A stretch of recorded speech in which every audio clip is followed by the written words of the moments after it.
હવે એક નવા કોન્સેપ્ટ તરફ જઈએ છીએ. સંયોજનનું પ્રમાણસૂચક સૂત્ર અને અણુ સૂત્ર નક્કી કરવું. આ ધ્યાનથી સમજવાનું છે વિદ્યાર્થી મિત્રો. આના એક્ઝામ્પલ્સ પણ પૂછાય છે. એટલા માટે પ્રમાણસૂચક સૂત્રને આપણે કહીએ છીએ ઇમ્પેરિકલ ફોર્મ્યુલા. સંયોજનમાં રહેલા જુદા જુદા પરમાણુઓની પૂર્ણ સંખ્યાનો સરળ ગુણોત્તર આ દર્શાવે છે. જ્યારે અણુસૂત્ર એ સંયોજનમાં અણુમાં રહેલા પરમાણુઓની ચોક્કસ સંખ્યા દર્શાવે છે.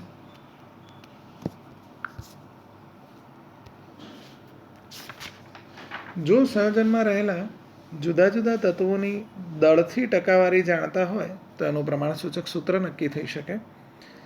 અને જો સંયોજનનું મોલર દળ એટલે કે આણ્વીય દળ જાણતા હોય તો એનું આણ્વીય સૂત્ર નક્કી થઈ શકે. દાખલા તરીકે એક સંયોજનમાં કાર્બનની ટકાવારી આપી છે 61%, હાઇડ્રોજનની ટકાવારી 11.88% અને ઓક્સિજનની ટકાવારી 27.12% છે. તો પૂછ્યું છે કે સંયોજનનું પ્રમાણસૂચક સૂત્ર શોધો. તો આ એક્ઝામ્પલ ગણવા માટે વિદ્યાર્થી મિત્રો સ્ટેપ નંબર 1, જેટલા પણ ટકાવારી આપી છે એને જે તે તત્વોના પરમાણુ ભાર વડે ભાગો. કાર્બનની હતી 61 તો 61/12 કરો. હાઇડ્રોજનની 11.88 હતી તો એને 11.88/1 કરો. એ જ રીતે ઓક્સિજનની 27.12 આપી છે તો એને એના પરમાણુ ભાર વડે ભાગો અને આન્સર આવશે 1.7. હવે તમે જુઓ તમારા જે આન્સર આવ્યા છે કાર્બનમાં 5.08, હાઇડ્રોજનમાં 11.88 અને ઓક્સિજનમાં 1.7. તો હવે સ્ટેપ નંબર 2 આપણે શું કરીશું, જે પણ તમારા જવાબ આવ્યા એમાં જે નાનામાં નાની સંખ્યા હતી એના વડે ત્રણેયને ભાગી દીધા અને નજીકની પૂર્ણાંક સંખ્યાઓ લખી કાઢી. જો આ ગુણોત્તર પૂર્ણાંક ન હોય તો કોઈ યોગ્ય સંખ્યા વડે ગુણીને પૂર્ણાંક મેળવી શકાય. દાખલા તરીકે ગુણોત્તર 2.5 આવ્યો તો એને યોગ્ય સંખ્યા વડે ગુણીને નજીકની પૂર્ણાંક સંખ્યામાં કન્વર્ટ કરી શકાય. તો આ રીતે વિદ્યાર્થી મિત્રો અહીંયા કાર્બનની સંખ્યા 3, હાઇડ્રોજનની સંખ્યા 7 અને ઓક્સિજનની સંખ્યા 1 મળી. તો આ સંયોજનનું પ્રમાણસૂચક સૂત્ર C3H7O થશે. એવો જ એક એક્ઝામ્પલ બીજો જોઈએ. આપેલા સંયોજનમાં કાર્બનની ટકાવારી આપી છે, હાઇડ્રોજનની ટકાવારી આપી છે, સંયોજનની બાષ્પ ઘનતા આપી છે. તો પ્રમાણસૂચક સૂત્ર અને અણુસૂત્ર શોધો. તો સૌથી પહેલાં વિદ્યાર્થી મિત્રો ધ્યાન રાખીએ કે ટકાવારી જે આપી છે એનો સરવાળો કરો અને જો એ 100 ના થતો હોય તો એ સરવાળાને 100માંથી બાદ કરો અને જે મળે ને એ ઓક્સિજનની ટકાવારી હોય.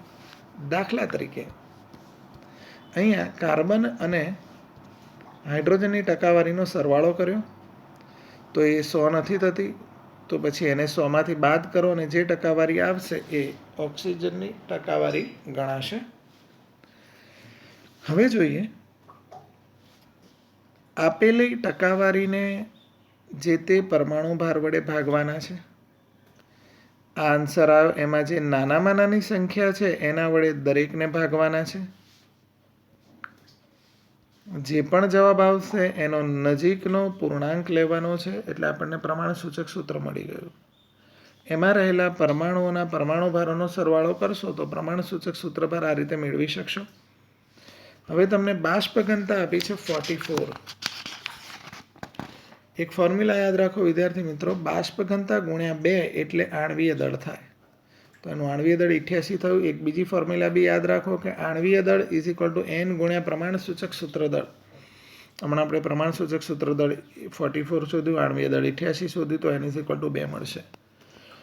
બીજું બી એક યાદ રાખો કે આણ્વીય સૂત્ર n ગુણ્યા પ્રમાણસૂચક સૂત્ર. તો પ્રમાણસૂચક સૂત્રમાં આપણે શોધ્યું હતું C2H4O અને n આપણે 2 લઈ આવ્યા છે. તો આણ્વીય સૂત્ર થઈ જશે C4H8O2. નેક્સ્ટ ક્વેશ્ચન જોઈએ. તત્વયોગ મિતિ અથવા તો સ્ટોઇકિયોમેટ્રી એટલે શું અને એની ગણતરી દર્શાવો. તત્વયોગ મિતિ શબ્દ વિદ્યાર્થી મિત્રો 2 ગ્રીક શબ્દો પરથી આવેલો છે. સ્ટોઇકિયોન એટલે તત્વ અને મેટ્રોન એટલે માપન. તો અહીંયા દળ, કદ, મોલ, પરમાણુ, અણુ આ બધાનું માપન કરવાનું કોઈ પણ કેમિકલ રિએક્શનમાં આવે. દાખલા તરીકે આ રિએક્શન છે, ધ્યાનથી જુઓ, આની તત્વયોગ મિતિ માપવી છે. તો શું કરીશું, આના મોલ, અણુ સંખ્યા, પરમાણુ સંખ્યા, કદ અને દળ આપણે માપવાના છે. તો સૌથી પહેલાં મોલ, તો દરેકના આપણને ખ્યાલ જ છે જે લખ્યા છે આગળ લખ્યા હોય એના મોલ કહેવાય. 1 મોલમાં અણુઓની સંખ્યા એવોગેડ્રો અંક જેટલી હોય જેને એને કહીએ છીએ. 2 મોલ હોય તો 2Na, 1 મોલ હોય તો Na, 2 મોલ હોય તો 2Na. હવે આના એક અણુમાં જુઓ 5 પરમાણુ છે, 4 હાઇડ્રોજન અને 1 ઓક્સિજન. તો પછી 1 મોલ અણુમાં 5 મોલ પરમાણુ હોય. આના ટોટલ 2 મોલ અણુમાં 4 મોલ પરમાણુ થશે. આના 1 મોલ અણુમાં 3 મોલ પરમાણુ છે. આના 2 મોલ અણુમાં કુલ 6 મોલ પરમાણુ છે. પ્રમાણિત તાપમાન અને દબાણ વિદ્યાર્થી મિત્રો 25°C તાપમાન અને 1 વાતાવરણ દબાણને સ્ટાન્ડર્ડ ટેમ્પરેચર એન્ડ પ્રેશર તરીકે ઓળખવામાં આવે છે. એ વ્યવહારિક એસટીપી કહે છે એને, અને વૈજ્ઞાનિક એસટીપી પણ હોય છે. એમાં 0°C ટેમ્પરેચર અને 1 વાતાવરણ દબાણ. તો વિદ્યાર્થી મિત્રો એસટીપી પરિસ્થિતિમાં ઓલવેઝ 1 મોલ વાયુનું દળ 22.4 લીટર હોય છે. તો 2 મોલ વાયુનું દળ 2 × 22.4, 1 મોલ વાયુ છે તો 22.4, 2 મોલ વાયુ છે તો 2 × 22.4 લીટર થશે. હવે એના દળ ગણવાના છે તો મિથેનનું આણ્વીય દળ થશે 16, ઓક્સિજનનું 32 થાય પણ એવા 2 છે એટલે 64, કાર્બન ડાયોક્સાઇડ 44 આણ્વીય દળ, પાણીનું આણ્વીય દળ 18 થાય પણ એવા 2 મોલ છે એટલે 36. હવે અહીંયા વિદ્યાર્થી મિત્રો દ્રવ્ય સંચયના નિયમનું પાલન પણ જોઈ લો. પ્રક્રિયકના દળનો સરવાળો 80 ગ્રામ અને નિપજના દળનો સરવાળો પણ 80 ગ્રામ. એટલે કે અહીં પ્રક્રિયકનું એક સ્વરૂપમાંથી બીજા સ્વરૂપમાં એટલે કે નિપજમાં રૂપાંતર થાય છે. એનો નાશ કે સર્જન થતું નથી. એક નવા કોન્સેપ્ટ તરફ જોઈએ. રાસાયણિક સમીકરણ સમતોલન વિધિ એટલે શું? બહુ સિમ્પલ છે. રાસાયણિક સમીકરણ સમતોલન વિધિ એક સિમ્પલ સમીકરણથી હું સમજાવું. દાખલા તરીકે મેગ્નેશિયમ અને ઓક્સિજન જોડીને મેગ્નેશિયમ ઓક્સાઇડ બનાવ્યું. હવે તમે નીચલા ધોરણોમાં ભણ્યા છો કે આ સમીકરણને બેલેન્સ કેવી રીતે કરવું. તો પ્રક્રિયક અને નિપજ બાજુ બધા જ પરમાણુઓની સંખ્યા સરખી ના થાય ત્યાં સુધી યોગ્ય સહગુણક વડે ગુણક કરવાનો. બસ આ વિધિને સમીકરણ સમતોલન વિધિ કહેવાય. અહીંયા 2 વડે ગુણો એટલે ઓક્સિજન તો 2 થઈ ગયા પણ મેગ્નેશિયમ પણ 2 છે. તો આગળ તમે અહીંયા પણ 2 લગાવી દો તો આ થઈ ગયું બેલેન્સ. ફરીથી એકવાર પ્રક્રિયક અને નિપજ તરફ બધા જ પરમાણુઓની સંખ્યા સમાન ના બને ત્યાં સુધી પ્રક્રિયક અને નિપજ તરફ યોગ્ય સહગુણક વડે ગુણક કરવાની વિધિ એને આપણે સમીકરણ સમતોલન વિધિ તરીકે ઓળખીએ છીએ. તમને થોડાક પ્રેક્ટિસ માટે આપેલા છે, એને તમે સ્ક્રીનશોટ લઈ લો. આ પ્રકારના ઇક્વેશન્સ જ્યારે પૂછાય, જ્યારે વધારે મોટા ઇક્વેશન્સ પૂછાય ત્યારે એને સોલ્વ કરવા માટેની પણ અહીંયા એક ટેકનિક આપી છે. તમે આનો સ્ક્રીનશોટ લઈ શકો અત્યારે અને પછી અનુકૂળતાએ તમે એને રિફર કરજો.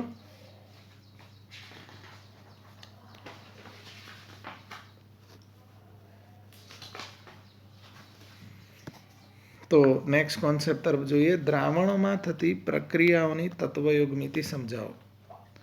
પ્રયોગશાળામાં થતી મોટાભાગની કેમિકલ રિએક્શન્સ માટે દ્રાવણો યુઝ થાય છે.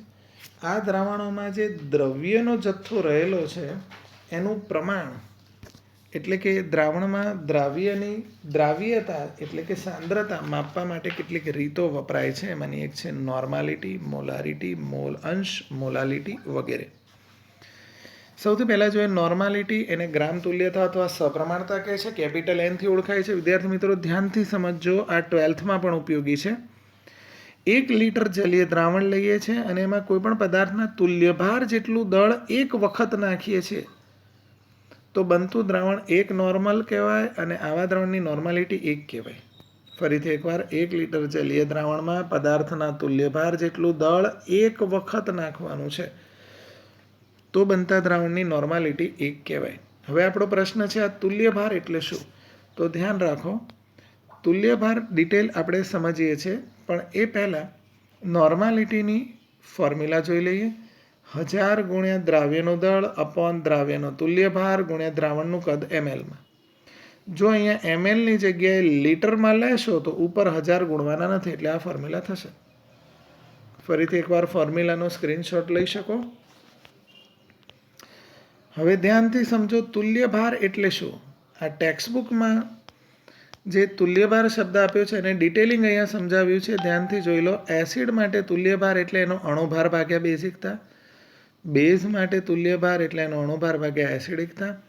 અને તટસ્થ સંયોજન માટે તુલ્યભાર એટલે એનો અણુભાર ભાગ્યા સંયોજકતા. તો હવે આપણો પ્રશ્ન છે બેઝિકતા એટલે શું? એસિડની બેઝિકતા એટલે એમાં રહેલા H પ્લસ આયનની સંખ્યા. દાખલા તરીકે HClમાં 1, H2SO4માં 2, HNO3માં 1, તો એની બેઝિકતા છે.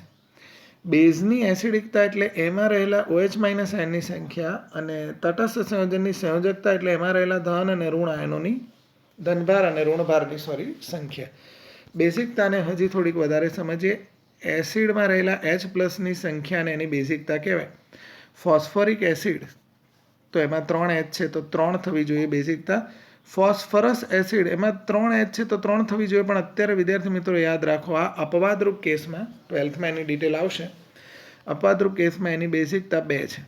હાઇપોફોસ્ફરસ એસિડ અથવા ફોસ્ફોનિક એસિડ અથવા ફોસ્ફિનિક એસિડ એમાં પણ 3 H છે, પણ એની બેઝિકતા 1 છે. એ અપવાદરૂપ કેસ છે, યાદ રાખજો. બેઝમાં રહેલા OH માઇનસની સંખ્યાને એની એસિડિકતા કહેવાય. એ તો સિમ્પલ છે, એમાં કોઈ અપવાદ નથી, એ તમે જોઈ શકશો. એવી જ રીતે તટસ્થ સંયોજનોમાં જે ધન અને ઋણ આયનનો ઋણભાર છે એને એની સંયોજકતા કહે છે. પણ આવા અપવાદરૂપ કેસ યાદ રાખો. KMnO4 એસિડિક હોય તો એની સંયોજકતા 5 લેવાની, બેઝિક હોય તો 3, ન્યુટ્રલ હોય તો 1. પોટેશિયમ ડાયક્રોમેટમાં 6, પોટેશિયમ ક્રોમેટમાં 3 લેવાની છે. નેક્સ્ટ ટોપિક છે મોલારિટી. ગ્રામ આણ્વિકતા કહે છે એને. બહુ સિમ્પલ છે, નોર્માલિટીની જેમ જ 1 લિટર જલીય દ્રાવણ લો, પણ અહીંયા પદાર્થના અણુભાર જેટલું દળ એટલે કે 1 મોલ જથ્થો 1 વખત નાખવાનો છે. તો બનતા દ્રાવણને 1 મોલર કહેવાય, એની મોલારિટી 1 કહેવાય. એની ફોર્મ્યુલા પણ પહેલાંના જેવી જ છે, ખાલી અહીંયા તુલ્યભારની જગ્યાએ અણુભાર શબ્દ આવશે. એ જ રીતે અહીંયા mlની જગ્યાએ જો તમે લીટર લેશો તો ઉપર 1000 ગુણવાના નહીં થાય, એટલે કે આ ફોર્મ્યુલા થશે. Next molality. હવે ધ્યાન રાખજો વિદ્યાર્થી મિત્રો, અહીંયા આપણે 1 કિલોગ્રામ દ્રાવક લેવાનું છે. ધારો કે 1000 ગ્રામ પાણી લીધું અને એમાં પદાર્થના અણુભાર જેટલું દળ 1 વખત નાખવાનું છે. તો બનતા દ્રાવણને 1 મોલલ દ્રાવણ કહીશું અને એની મોલાલિટી 1 કહીશું. મોલાલિટીની ફોર્મ્યુલા જોઈ લો. 1000 ગુણ્યા દ્રાવ્યનું દળ છેદમાં દ્રાવ્યનું આણ્વીય દળ એટલે કે અણુભાર ગુણ્યા દ્રાવકનું દળ ગ્રામમાં. હવે તે જ રીતે વિદ્યાર્થી મિત્રો અહીંયા જો તમે કિલોગ્રામ લખશો તો ઉપર 1000 ગુણવાના નથી, એટલે કે મોલાલિટીની ફોર્મ્યુલા કંઈક આવી થશે. નેક્સ્ટ છે મોલ અંશ. X સિમ્બોલ આપ્યો છે એનો. બહુ સિમ્પલ છે. દ્રાવણમાં રહેલા કોઈપણ ઘટકના મોલ અને દ્રાવણના કુલ મોલના ગુણોત્તરને જે તે ઘટકનો મોલ અંશ કહીએ છીએ. દાખલા તરીકે ધ્યાનથી સમજો, મારી પાસે એક પાત્રમાં 3 ઘટકો છે A, B અને C. દરેકના 2 મોલ મારી પાસે છે. તો મારે એનો મોલ અંશ એટલે કે X ઓફ A જોઈતો હોય તો દ્રાવણમાં એના મોલ અપોન કુલ મોલ કરવાના, એનો ગુણોત્તર કરશું એટલે કે એનો મોલ અંશ મને મળી જશે 1/3. એ જ રીતે જો હું અહીંયા B લઈ લઉં તો Bના મોલ અપોન કુલ મોલ એટલે પણ 1/3, અને જો હું અહીંયા C લઈ લઉં તો Cના મોલ અપોન કુલ મોલ એટલે કે 1/3. આ રીતે મોલંશ શોધી શકાય. વિદ્યાર્થી મિત્રો ધ્યાન રાખો, આખા દ્રાવણનો કુલ મોલંશ ઓલવેઝ 1 થશે. નેક્સ્ટ છે દળથી ટકાવારી, એને પર્સન્ટેજ W/W કહીએ છીએ આપણે. ફોર્મ્યુલા જોઈ લો. દ્રાવ્યનું દળ અપોન દ્રાવણનું દળ મલ્ટીપ્લાય બાય 100.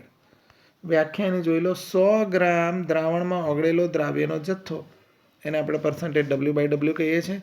અહીંયા જે છેદમાં દ્રાવણનું દળ છે એને આપણે કહી શકીએ દ્રાવ્યનું દળ પ્લસ દ્રાવકનું દળ. સામાન્ય રીતે કોઈ પણ જરૂરી સાંદ્રતાવાળું દ્રાવણ મેળવવા માટે વધુ સાંદ્રતાવાળા દ્રાવણને ડાયલ્યુટ કરવામાં આવે. આ વધુ સાંદ્રતા ધરાવતા દ્રાવણની સાંદ્રતા વેલ નોન હોય, જાણીતી જ હોય, એને ડાયલ્યુટ કરીએ છીએ. તો આવી વધારે સાંદ્રતાવાળા દ્રાવણને આપણે સ્ટોક દ્રાવણ તરીકે ઓળખીએ છીએ. આ થોડુંક ધ્યાન રાખવાનું છે. નવો એક ટોપિક છે સીમિત પ્રક્રિયક. વિદ્યાર્થી મિત્રો બહુ સિમ્પલ છે. મોટાભાગની કેમિકલ રિએક્શન્સમાં જો 1થી વધારે પ્રક્રિયકો વપરાતા હોય તો ઘણી વખત એવું બનતું હોય કે બેમાંથી કોઈ, ધારો કે 2 પ્રક્રિયકો વપરાય છે, તો બેમાંથી કોઈ એક પ્રક્રિયક પહેલાં પતી જાય છે અને બીજો બાકી રહી જાય છે. તો બીજાની કમ્પેરમાં જે પહેલો પતી ગયો એને આપણે સીમિત પ્રક્રિયક કહીએ છીએ. સીમિત એટલે જે ટૂંકી માત્રામાં હતું, જે જલ્દી વપરાઈ જાય એને. નવો એક ટોપિક છે પરિમાણાત્મક પૃથક્કરણ. સામાન્ય રીતે કેમિકલ રિએક્શન્સમાં આવતી ગણતરીઓ દર્શાવવા માટે અનેક વખત દળ, કદ જેવી ભૌતિક રાશિઓના એક પ્રકારના એકમમાંથી અન્ય પ્રકારના એકમમાં રૂપાંતર કરવું પડે. એ રૂપાંતરણની પ્રક્રિયાને જ અવયવ લેબલ પદ્ધતિ અથવા એકમ અવયવ પદ્ધતિ અથવા તો પરિમાણાત્મક પૃથક્કરણ કહે છે. બહુ સિમ્પલ છે વિદ્યાર્થી મિત્રો. ધારો કે 1 મિનિટનો એકમ અવયવ મારે બનાવવો હોય તો 1 minute is equal to 60 second થાય. તો તમે આ રીતે બનાવી શકો, 1 minute upon 60 second is equal to 60 second upon 1 minute. Answer તો એક જ આવવાનો છે. એ જ રીતે જો 1 કલાક બરાબર 60 મિનિટ થતી હોય તો એનો એકમ અવયવ 1 hour upon 60 minutes is equal to 60 minutes by 1 hour is equal to 1. એકમ અવયવનો આન્સર ઓલવેઝ એક આવશે. દાખલા તરીકે 1 કલાકની 3600 સેકન્ડ થાય તો જોઈ લો એનો એકમ અવયવ આ રીતે બની શકે. એ જ રીતે 1 કલાકના 24 દિવસ થાય તો કેવી રીતે એકમ અવયવ બનાવશો? 1 દિવસના 24 કલાકનો આ રીતે એકમ અવયવ બનશે. 1 દિવસની 86,400 સેકન્ડ તો એનો આ રીતે એકમ અવયવ બની શકે. 1 લીટર એટલે 1000 મિલીલીટર એટલે કે 1000 સેન્ટીમીટર ક્યુબ થાય તો એનો એકમ અવયવ આ રીતે બની શકે. તો વિદ્યાર્થી મિત્રો, આ રીતે પરિમાણાત્મક પૃથક્કરણ જોઈ શકાય.